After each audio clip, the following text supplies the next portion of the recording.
രാമചന്ദ്രാഭിഷേകം ശ്രീരാമചന്ദ്രാഭിഷേകം സീതയാ സഹിത രാമചന്ദ്ര രഘുവീരരാജ്യാഭിഷേകം ശ്രീനീലകണ്ഠാഭിഷേകം ആഞ്ജനേയ പരിസേവ്യൻ ധീരഭരതാഭിപൂജ്യൻ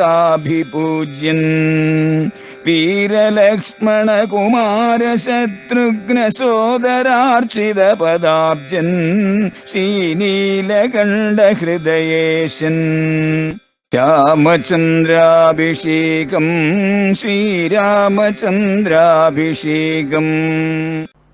രാമൻ ലക്ഷ്മണന്റെ ചോദ്യത്തിന് മറുപടിയായിട്ട് ഉപദേശിച്ച് കേൾക്കുന്നത് വളരെ വിശദമായിട്ട് നമുക്ക് പൂജാതത്വം മുഴുവൻ ഗ്രഹിക്കാൻ ഈ ക്രിയാമാർഗോപദേശം പ്രയോജനപ്പെടും.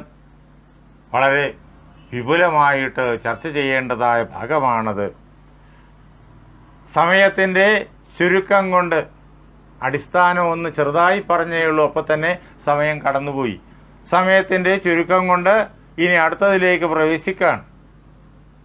ഇപ്പോഴേക്കും മഴക്കാലമെല്ലാം കഴിഞ്ഞു, ശരദൃതു വന്നു തുടങ്ങി. അതിന്റെ സൂചനയുമായിട്ട് വെള്ളിമേഘങ്ങൾ ആകാശത്തിൽ എത്തിത്തുടങ്ങി.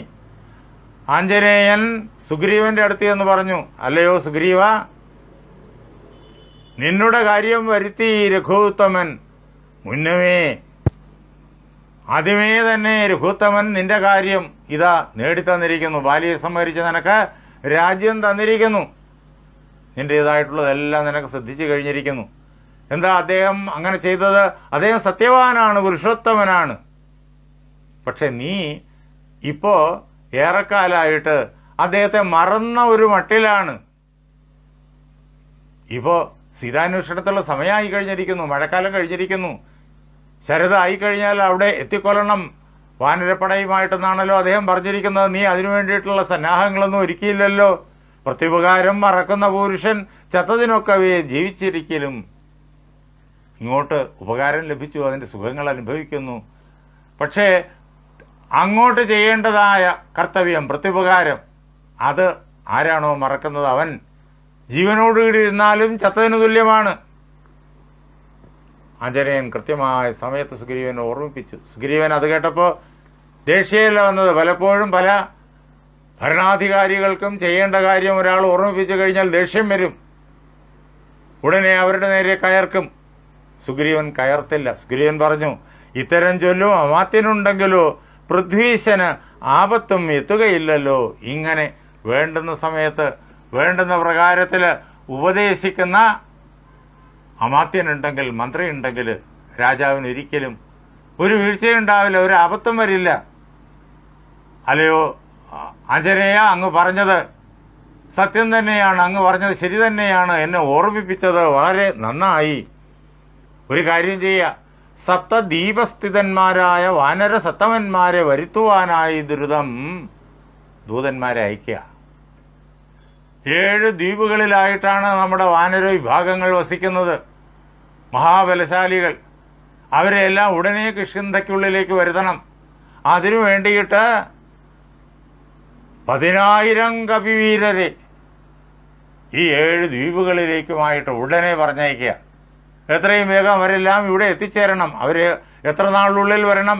പക്ഷത്തിനുള്ളിൽ വരയണം കപികുലം.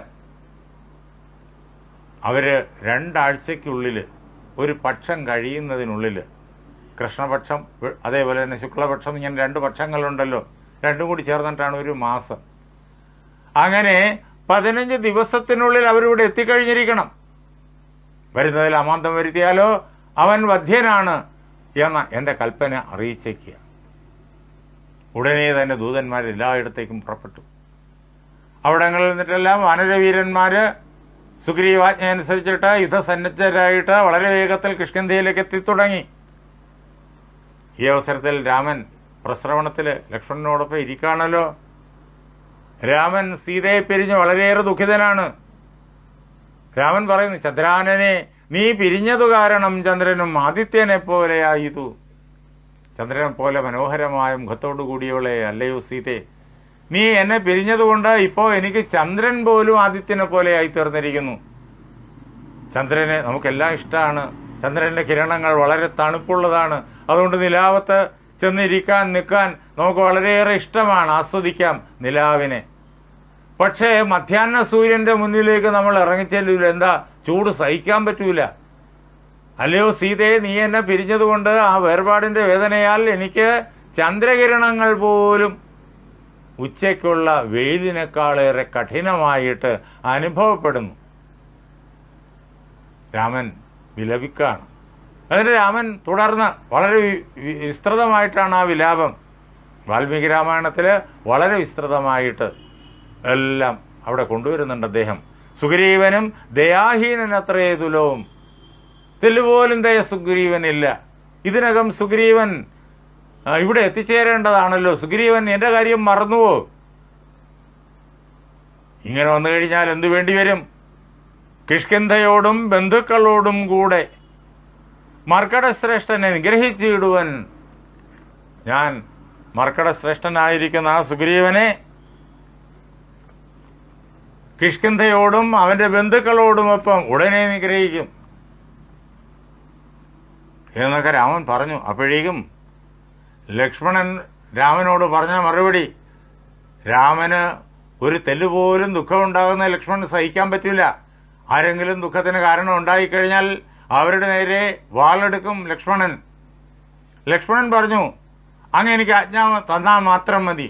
ഞാനിതാ കിഷ്കിന്ധയിലേക്ക് ചെന്നിട്ട് സുഗ്രീവനെ സംഹരിക്കുന്നുണ്ട്. ലക്ഷ്മണൻ പറഞ്ഞു. അപ്പോഴേക്കും രാമൻ പറഞ്ഞു, കുഞ്ഞേ, അങ്ങനെ പാടില്ല. ഹന്തവ്യനല്ല സുഗ്രീവൻ, മമ സഖി. സുഗ്രീവനെ കൊല്ലാൻ പാടില്ല. എന്തുകൊണ്ടെന്നറിയോ? അവൻ എന്റെ കൂട്ടുകാരനാണ്. ആകെ വേണ്ടത് അവൻ ഇപ്പോ ആകെ ആ രാജകീയമായ സുഖവിഭവങ്ങളുടെ നടുവിൽ അതിൽ ലയിച്ചിങ്ങനെ ഇരിക്കുകയാണ്. അവന്റെ മനസ്സിനെ ഒന്ന് പിടിച്ചു കുലുക്കണം, അത്ര മാത്രമേ വേണ്ടൂ. അവനെ ഉണർത്തണം.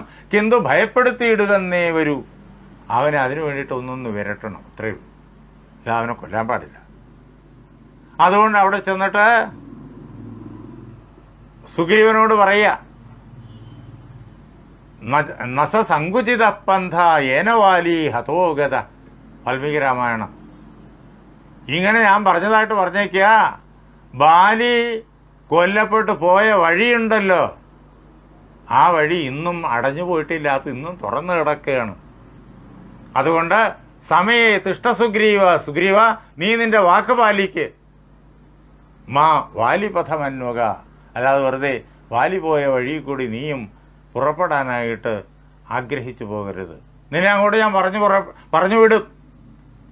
ഞാൻ പറഞ്ഞുവിടും. അതിനുള്ള അവസരം ഉണ്ടാക്കരുത്. ഇങ്ങനെ ഞാൻ പറഞ്ഞതായിട്ട് പറഞ്ഞേക്കാം. ലക്ഷ്മണൻ അവിടെ ചെന്നു, നഗരത്തിന്റെ മുന്നിൽ ചെന്നു, ഞാണലി മുഴക്കി. വാനരങ്ങൾ ഇത് കേട്ടു, കണ്ടു. അവർ ഓടി വന്നു. അവർ ഭയന്നു വിറച്ചു.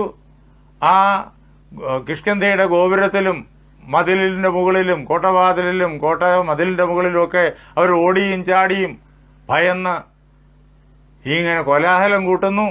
അപ്പോഴേക്കും അങ്കദൻ ഇത് കേട്ടിട്ട് ഓടി വന്നു. നോക്കിയപ്പോഴത്തേക്കും ലക്ഷ്മണൻ വന്ന് നിൽക്കുകയാണ്. ഓടി ലക്ഷ്മണന്റെ സമീപത്തെ എന്നിട്ട് തൊഴുതു. ലക്ഷ്മണൻ അങ്കദനെ ആശ്ലേഷിച്ചു വളരെ സ്നേഹത്തോടു കൂടിയിട്ട്. എന്നിട്ട് പറഞ്ഞു, ഗച്ഛവത്സ ത്വം പിതൃവ്യനെ കണ്ട് ചൊല്ല്, ഇച്ചെയ്ത കാര്യം പിഴയ്ക്കുമെന്നാശു നീ. ഈ ചെയ്ത കാര്യം പിഴയ്ക്കുമെന്നാശു നീ. അല്ലയോ കുഞ്ഞേ, നീ നേരെ നിന്റെ ചിറ്റപ്പന്റെ അടുത്ത് ചെല്ല്, ഇളയച്ചന്റെ അടുത്ത് ചെല്ല്. എന്നിട്ട് അദ്ദേഹത്തോട് പറ, അതേ ഈ ചെയ്യുന്ന കാര്യമുണ്ടല്ലോ, എന്താ വാക്ക് പാലിക്കാതിരിക്കുക എന്നുള്ളത്, അത് നന്ദികേട്, അത് പിഴയ്ക്കും, കുഴപ്പമാവും എന്ന് പറഞ്ഞേക്കുക. അഗ്രജമാർഗം ഗമിക്കണമെന്നുണ്ട് സുഗ്രീവൻ ഉൾക്കാമ്പിൽ, എങ്കിൽ അതേ വരൂ. ചേട്ടന്റെ വഴി കൂടി പോകണമെന്നാണ് അവന്റെ ആഗ്രഹമെങ്കിൽ അത് മാത്രമേ സംഭവിക്കൂ. ആ ഗതികേടുണ്ടാക്കരുത്. ചെന്ന് പോയി നിന്റെ ഇളയച്ചനോട് പറയുക. ഉടനെ തന്നെ അങ്കദൻ ഓടിച്ചെന്ന് ലക്ഷ്മണകുമാരൻ കോപിച്ച് ഗോപുരദ്വാരത്തിൽ വന്നു നിൽക്കുന്നു എന്നറിയിച്ചു. അപ്പോഴേക്കും സുഗ്രീവൻ മാരുതിയെ വിളിച്ചു പറഞ്ഞു, എത്രയും വേഗം അങ്കദനെ കൂട്ടിക്കൊണ്ട് എന്ന് ലക്ഷ്മണനെ സാന്ത്വനപ്പെടുത്തി കൊണ്ടുവരിക. അവർ രണ്ടുപേരും ഗോപുരത്തിന് വെളിയിലേക്ക് ഓടിപ്പോയി. അപ്പോഴേക്കും താരയെ വിളിച്ചു. താരയോട് പറഞ്ഞു, ഈ കൊട്ടാരത്തിന്റെ ഉള്ളിൽ നിൽക്കണം. ലക്ഷ്മണൻ വരുമ്പോഴേക്കും ലക്ഷ്മണനെ മധുരമായ വാക്കുകൾ കൊണ്ട് സാന്ത്വനപ്പെടുത്തി ഇങ്ങോട്ട് കൊണ്ടുവരണം എന്ന് താരയോടും പറഞ്ഞു. അങ്ങനെ അവരുടെ എല്ലാവരുടെയും ശ്രദ്ധയോടുകൂടിയുള്ള പരിശ്രമത്താൽ ലക്ഷ്മണൻ സാന്ത്വനപ്പെട്ടു. വല്ല വിധേനയും സാന്ത്വനപ്പെട്ടു. ലക്ഷ്മണൻ സുഗ്രീവന്റെ മുന്നിലെത്തിയപ്പോഴേക്കും ലക്ഷ്മണൻ വീണ്ടും പരുഷം ശക്തമായി പറഞ്ഞിരുന്നുണ്ട്. അപ്പോൾ താരയും അതേപോലെ തന്നെ മന്ത്രിയായിരിക്കുന്ന ഹനുമാനുമെല്ലാം ഒരിക്കലും സുഗ്രീവൻ രാമനെ മറന്നിട്ടില്ല, രാമനോട് അപകാരം പ്രവർത്തിക്കില്ല. അങ്ങ് ഇതാ നമ്മുടെ കിഷ്കിന്ധയിൽ നോക്കണം, അങ്ങ് കണ്ടില്ലേ എത്ര ആയിരക്കണക്കിന് പതിനായിരക്കണക്കിന് ലക്ഷക്കണക്കിന് വാനരങ്ങളാണ് എത്തിച്ചേർന്നിരിക്കുന്നത് എന്ന്. 7 ദ്വീപുകളിൽ നിന്നുമുള്ളതായ പ്രജകളെ സുഗ്രീവൻ സന്ദേശവാഹകന്മാരെ അയച്ച് ഇങ്ങോട്ട് വരുത്തിയിരിക്കുന്നു. യുദ്ധത്തിന് വേണ്ടിയിട്ട് പുറപ്പെടാൻ, സീതാന്വേഷണത്തിന് പുറപ്പെടാൻ വേണ്ടുന്ന സന്നാഹമെല്ലാം അദ്ദേഹം ഒരുക്കിക്കൊണ്ടിരിക്കുകയാണ്. ഉടനെ തന്നെ രാമന്റെ മുന്നിലേക്ക് സുഗ്രീവൻ വരാൻ തയ്യാറെടുത്തിരിക്കുകയാണ് എന്ന് ലക്ഷ്മണനെ പറഞ്ഞ് സാന്ത്വനപ്പെടുത്തി. അപ്പോഴേക്കും മാരുതി ചെന്നത് കേട്ട് സൗമിത്രയും ആരൂഢലജ്ജനായി നിൽക്കും ദശാന്തരെ. അപ്പോഴേക്കും ലക്ഷ്മണനും അല്പം ലജ്ജയുണ്ടായി. ഇത്രയും കടുപ്പിച്ച് സുഗ്രീവനോട് പറയണ്ടായിരുന്നു. എന്നിട്ട് സുഗ്രീവനോട് പറഞ്ഞു, ഞാൻ ജ്യേഷ്ഠന്റെ ദുഃഖം കണ്ടിട്ട് ഞാൻ അങ്ങനെ പരുഷം പറഞ്ഞു പോയതാണ്. ദുഃഖേന ഞാൻ പരുഷങ്ങൾ പറഞ്ഞതും ഒക്കെ ക്ഷമിക്ക, മഹാഭാഗനല്ലോ നീ എന്ന് ലക്ഷ്മണൻ നല്ല വാക്ക് സുഗ്രീവനോട് പറയാൻ. അപ്പോഴേക്കും സുഗ്രീവൻ ധൈര്യപ്പെട്ട് ലക്ഷ്മണനെ വന്ദിച്ച് നമസ്കരിച്ച് ലക്ഷ്മണൻ ഉടൻ തന്നെ സുഗ്രീവനെ ആലിംഗനം ചെയ്ത്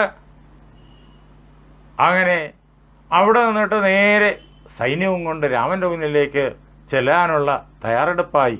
വൈകാതെ പോക വനത്തിന് നാമിനി രാഘവൻ താനെ വസിക്കുന്നിതുമടോ എന്നായി സുഗ്രീവൻ.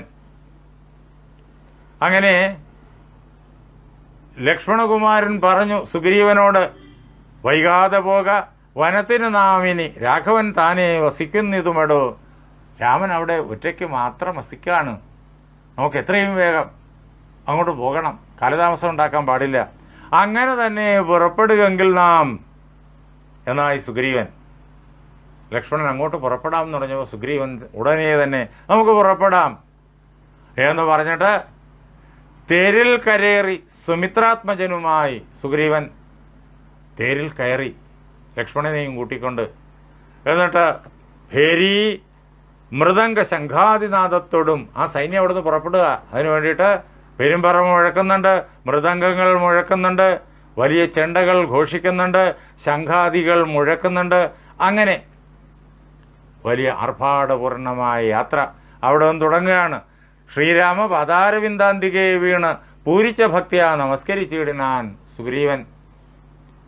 ഈ വലിയ സൈന്യവുമായിട്ട് ലക്ഷ്മണകുമാരനോടൊപ്പം ആ ശ്രീരാമ സന്നിധിയിൽ എത്തിച്ചേർന്നിട്ട് അദ്ദേഹത്തിന്റെ പാദമാകുന്ന താമരപ്പൂവിൽ വീണ് നമസ്കരിച്ചു.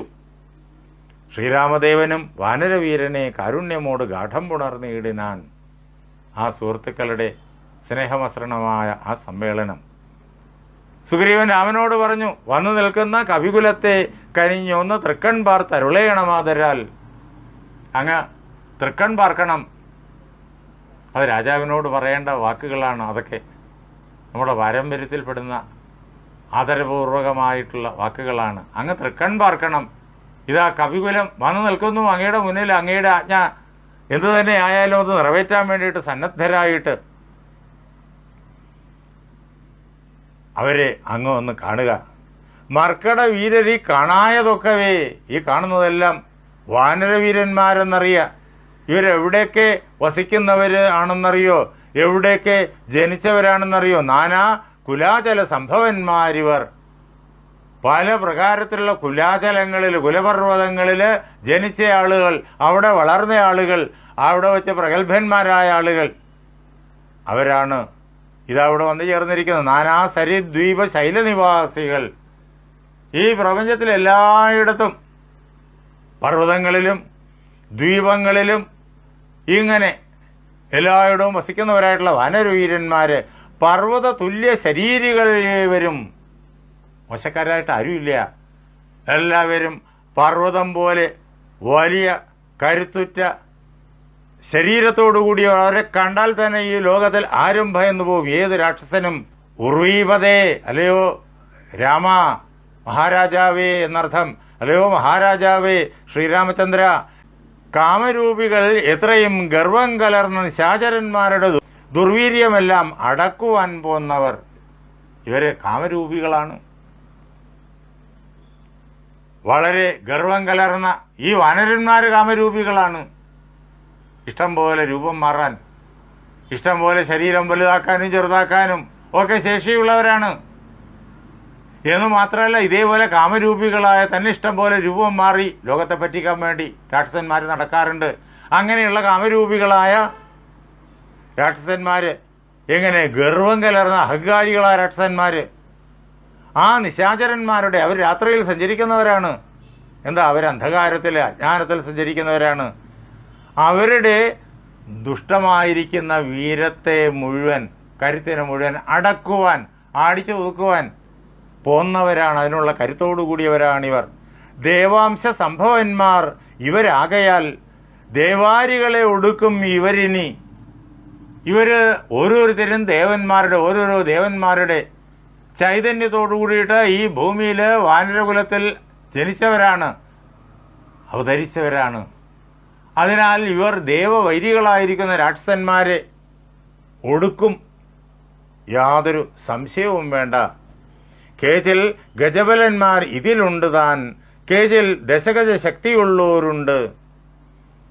ഈ കൂട്ടത്തിൽ പലരും ആനയുടെ ബലമുള്ളവരാണ്. എല്ലാവർക്കും ആനയുടെ ബലമുണ്ട്. ചിലരാകട്ടെ 10 ആനയുടെ ബലമുള്ളവരാണ്. 1 ആനയുടെ ബലമുള്ളവർ, 2 ആനയുടെ ബലമുള്ളവർ, 10 ആനയുടെ ബലമുള്ളവർ, 100 ആനയുടെ ബലമുള്ളവർ. ഇങ്ങനെ അങ്ങേറ്റം ബലശാലികളാണ് ഇവരെല്ലാവരും. കേജിത് അമിത പരാക്രമമുള്ളവർ. ഈ ലോകത്തിൽ ആർക്കും അവരോട് യുദ്ധം ചെയ്യാൻ പറ്റില്ല. അത്ര കണ്ട് പരിധിയില്ലാത്തതായ പരാക്രമം, യുദ്ധവീര്യം അതുള്ള ആളുകളാണ് ഇവരിലധികം പേരും. കേജിൻ മൃഗേന്ദ്ര സമന്മാരറിഞ്ഞാലും സിംഹതുല്യ പരാക്രമികളാണ് ഇവർ എന്ന് അറിഞ്ഞുകൊള്ളുക.